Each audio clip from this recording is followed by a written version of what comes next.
This is the Big O Show.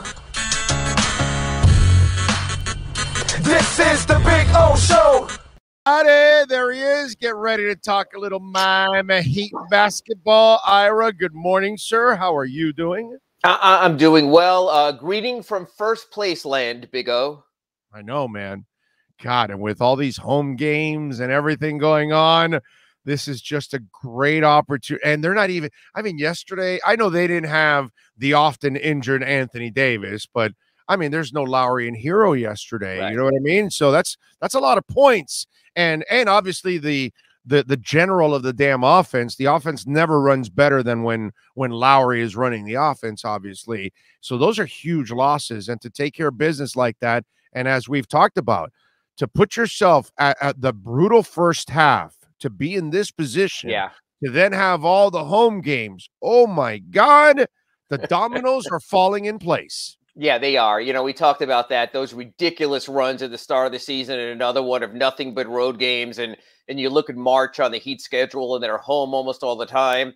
And yet one thing, Big O, we talk about here twice a week in the Acura Pembroke Pines report of the Heat's going to get whole again, that they've only had 14 games together with Lowry, Butler, and Adebayo. Haven't played together those three since the victory in Chicago on December 27th. I'm almost at the point now, I'm not sure if it's really ever going to happen. The latest I'm told in Kyle Lowry is he's out indefinitely for a family emergency, family reasons. Look, family first. We all agree with that. So you take care of everything. But I just posted a story at the Sun Sentinel and sunsentinel.com. The Heat not only have closers, but now they have closers at closing time beyond the big three. In other words, yesterday, Duncan Robinson led them with 9 points in the fourth quarter, making 2 3-pointers. We've already seen in fourth quarter, P.J. Tucker with huge 3-pointers. Doesn't score during the entire game, but he's money from that corner when he needed most. We've seen certainly a great name, Caleb Martin, the steal and score yesterday at closing time. We've seen Max Strus with big 3-pointers at closing time. We've seen Gabe Vincent. So it's not that we're waiting for the Heat closers, that we're waiting for Lowry and Butler and Adebayo. It's that these other guys who filled in other roles the first half of the season, Big O, they gained so much confidence during that time that now they're like in the fourth quarter and they're like, yeah, we feel comfortable. We've been there, seen it, done it. This Heat team, the variety of closing options, I think that's what makes them special. And the comparison, Big O, the Lakers are LeBron or bust, like we saw in the fourth quarter yesterday. Yeah. And he did turn it on and gave him a little life during it. Huh? He's good. Yeah. No, that guy might just he might be even in the Hall of Fame one day. I don't know. Maybe there's might make it. And yet, remarkably, at 37, he's right there in the MVP conversation also, because as bad as the Lakers have been, you take LeBron away from them, and they're the Orlando Magic. Yeah. No, he's a cyborg. There's no doubt. Now, let's be fair, because we point out when there's the negative, we got to point out the positive. Last 3 or 4 games for Butler, 40% or better. Last 2 games, 50% or better from 3-point range. So, is this the turning point finally for him right now? Are you feeling it right now for Duncan? I think the thing for Duncan is, you and I have said this, there's 2 years of history there, and that doesn't go away. And then you've raised the point for the last 2 months, yes, but now he's a focus and he's on the opposing scouting report, and now you have to grow from there, because now you're that elite receiver who is being double teamed on every pattern or getting covered to over the top. And so he's making an adjustment. But Big O, the biggest thing is not that. It's this. He's playing again in the starting lineup with Jimmy Butler and Bam Adebayo. There is very real chemistry there. Going back to the 2020 playoff run and the NBA Finals, sometimes it's how players mesh together. And you've seen this with the Dolphins. You can bring in a guy, but unless he works well with the other guys in a team sport, that matters. So for all the people Max Strus should start, he's having a better year. Yes, you might make that argument, but Duncan Robinson fits with Jimmy Butler and with Bam Adebayo. So Max Strus will have to find some other friends to play with, which he is on the second unit. So that's what matters. This is a chemistry sport, and Eric Spoelstra stresses chemistry. And don't kid yourself. He has the analytics. He knows that player A works best with player Y, and he tries to get those combinations together. I think more than anything, that's what you're seeing with Duncan. He is great with Bam Adebayo and those dribble handoffs. So that's what's getting him back in his groove. He's in a comfort zone again. There's no doubt he's in a comfort zone. Jimmy Butler yesterday, and I was kind of half-assed watching the game because obviously I'm watching football and I've got the TV on. Yeah. So I'm reading your article and I saw they started off well. I didn't realize Butler, he had the triple-double, which then ends up passing obviously LeBron for the Heat record with 10 of them. But you're in your article, 7 assists, 5 rebounds. What is it? No, 7 points. Right. Yeah. Right. 5 rebounds, 4 assists in the first quarter. Yes. He set the tone. And that's who Jimmy is when he plays with people. And again, Big O, as we know, there are 2 ways to look at sports. You look at them in the moment, then you take a deep breath and you look at the big picture. So on Friday, I was highly critical of Jimmy Butler shooting a 3-pointer with 10 seconds to go in a 2-point game when he had a baseline runway to maybe get to the foul line. That doesn't mean I hate Jimmy Butler. That doesn't mean that I question his shot selection all the time. But that's one micro moment when Jimmy Butler, I believe, made the wrong play. Doesn't make him a bad person. Doesn't make him a bad player.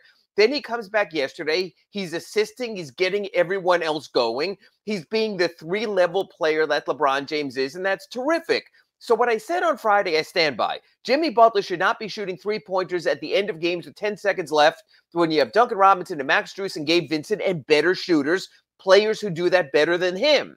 But overall, I want Jimmy at closing time, and I want him out there at the end, and I want him to make plays. Just make plays within the Jimmy Butler comfort zone, and that's what he's doing. I hope he makes the All-Star game. He deserves it. I know he's missed a bunch of time, but he ultimately is the engine for this team, and you can see when he fills the box score what it means for the Heat. What'd you think of on Friday, the loss to the Hawks? Well, there's 2 ways to look at it. They got down 18. They were down 16 to start the 4th. They got within 2. I know there's no moral victories, just like the Lakers are saying. But again, without Tyler, without Kyle Lowry, you are a little bit of a different team. You're going to lose some. I mean, I just did the number on my story now. Big O, they've won 16 of the last 22. That's a hell of a run by any team in any sport. That's Golden State Warriors and Phoenix Suns like. That's the reason. And by the way, Trae Young did not have a great game either. No, but again, that's a lot of what the Heat does with Caleb Martin and how they stop them. I came out of that Atlanta Hawks game the way I went in. I'm totally comfortable playing the Hawks in the playoffs if that's the matchup. A matter of fact, Big O, I don't think there's a single team in the East I'm not comfortable playing. I know Kyrie might be there and KD is going to be back and they have the big 3 way there. Deeper than them. Way deeper than them. And now I'm reading these stories. They can come now. Remember what you said at first, that they have guys to initially defend the Nets? Yes. Now they have a second layer of guys that they can come out at waves and wear them down, actually. So I think now that the Nets, when they make the playoffs, they've got to be praying somebody knock the Heat out because we don't want to face them. I think every team is thinking that way. Yeah, but no other team has a chance to beat the Heat, at least in my eyes. Other teams might have a chance. I'm not going to sell short. In the East, I'm confident Miami can beat everybody, even the Nets. But the Nets, I give them the chance because they got the 3 stars. And also the Bucks because of last season's playoffs, because the Bucks are defending champion, because when they get back to that moment, and because Giannis is still Giannis. The thing about the Nets that gets me, the Athletic had a big story on it this morning, that the Sixers might hold off trading Ben Simmons because they feel they could do a James Harden deal in the offseason. And we know there's the tie with James Harden and Daryl Morey going back to Houston. And that's the thing with this Nets thing. Is it that transient? Is all of a sudden they're going to get sick of Kyrie Irving and just his flakiness, if you want to call it? Is James Harden already looking at his next best thing and thinking about moving on there? So I don't even know how. By the way, that makes a lot of sense. That trade there makes a lot of sense because you relieve a ball hog and you already have 3 guys that command the ball with the Nets. Right. Simmons gets there. He doesn't want to take a shot.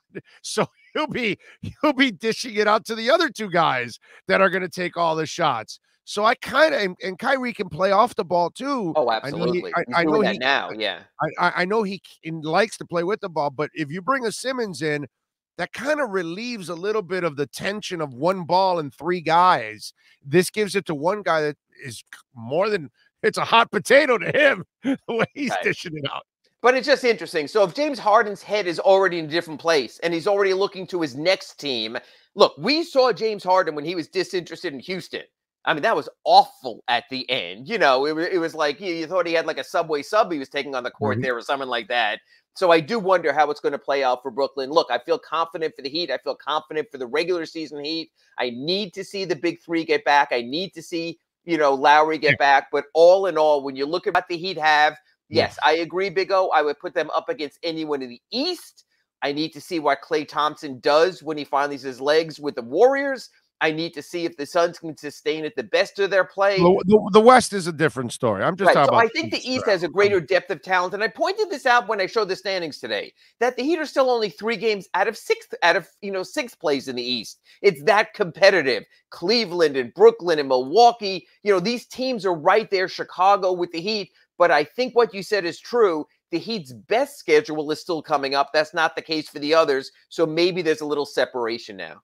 Hell, didn't the Heat already have 2 West Coast swings? Yeah. Oh, they're done. They're not playing a game later than 8:30 the rest of the season, the makeup game in San Antonio. They're not going west of the central time zone. Yeah, like the second half of the schedule is almost like going to the spa for them with what they have left. Yeah, this is cake. And so, and by the way, just to finish up on the Trae Young thing, 6 of 15, 4-11 from 3-point range. So I know he scored 28 points, but it wasn't like an incredibly efficient night overall for Trae Young. So I'm with you. He caused some serious damage last year. This year, I don't think he's going to be able to cause that kind of damage. I got to ask you something. Sure. Caleb Martin, is he eligible for Rookie of the Year or is he eligible for Most Improved Player of the Year? Which one is it? Well, it's not Rookie of the Year because he was 2 years with the Charlotte Hornets. It's not like Major League Baseball. Play games? How many games did he actually play? It's not like Major League Baseball where it's a minimum game. Oh, okay. You play 1 game, you're not a rookie. Okay, so that's the difference. It's not like when Blake Griffin sat out his entire rookie year with an injury and was part of the next Rookie of the Year class. Most Improved Player, absolutely. He's right up there with them. Heck, he could put him. He's not the Heat's best 6th man, but his 6th man dynamics are what they make the Heat special also. The bigger question to me is this, and I wrote about it at the Sun Sentinel on Sunday.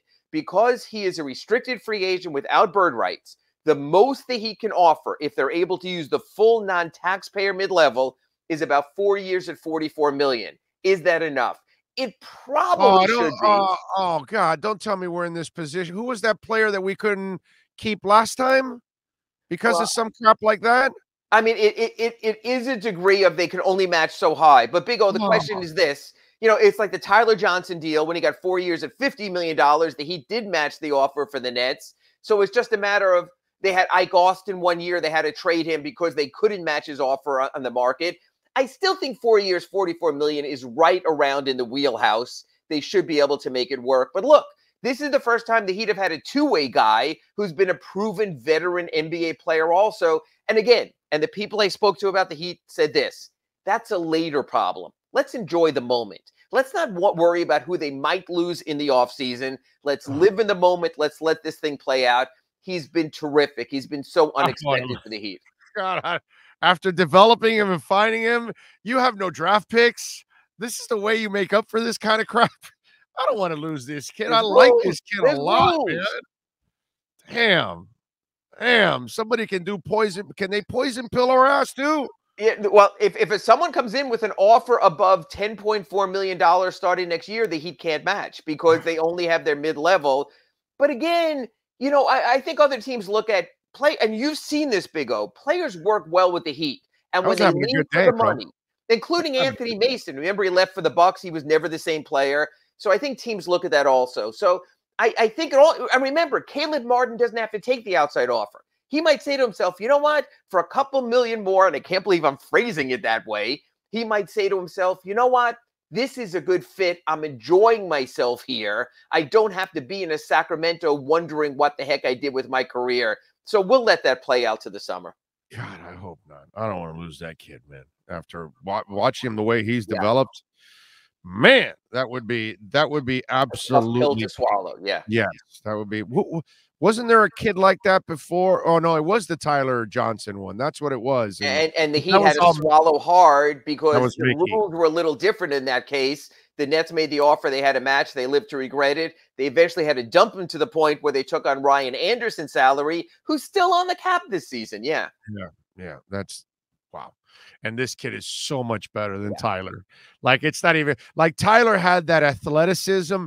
It's like it was like a Sylvester Gray thing that you knew like, whoa, wow, what a super athlete. Okay, can we make him a basketball player? Right. That's it's one of You know those what? things. And he built a nice enough career. But you know what's Yeah, interesting, Big yeah, O? As we talk about Caleb Martin, this is the discussion I have with you every week, where we talk about the Heat starting lineup, which before we weren't sure, but now we know Duncan Robinson is back in, probably to stay. So your starting lineup is Bam and PJ Tucker and Duncan Robinson and Jimmy Butler and Kyle Lowry. The interesting thing the rest of the season is the who doesn't play. I mean, you wanted to see some more Omar Yurtseven, but you got to agree, Dwayne Dedmon has been very No, you good in can't. his role as backup center. He knows how to And what he brings defensively Yes. is, you just He can't knows replace how to be an NBA backup center. So again, the who doesn't play. We're talking about Gabe Vincent now, but as soon as Lowry comes back, Gabe Vincent might not be able to play. If Duncan Robinson is starting to hit the threes again, maybe Max Strus is not as important as the clock ticks and ticks and ticks, and we wait on Victor Oladipo. There's going to be some really tough decisions for Eric Spoelstra and his coaching staff when it comes to rotation. All right, Wednesday, it'll be the Slowman's Home Security Inside the Paint show. And on Wednesday, the Miami Heat will take on the Knicks. So at 9 a.m., tune in to Ira and Clay. And, of course, you can catch Ira again here on Friday with the Acura Pembroke Pines Miami Heat and NBA report. Ira, as always, thank you for the time, sir. Appreciate it. It's like a overrated frauds week. First the Lakers on Sunday, the Knicks on Wednesday. So we'll knock everyone off their pedestal that they shouldn't be on in the first place. Looking forward to Wednesday. Thank you, Big O. And don't forget Ryan Tannehill on Saturday. Have a good one. There you go. All right, there you go. Ira Winderman, baby, and our Acura Pembroke Pines Miami Heat report.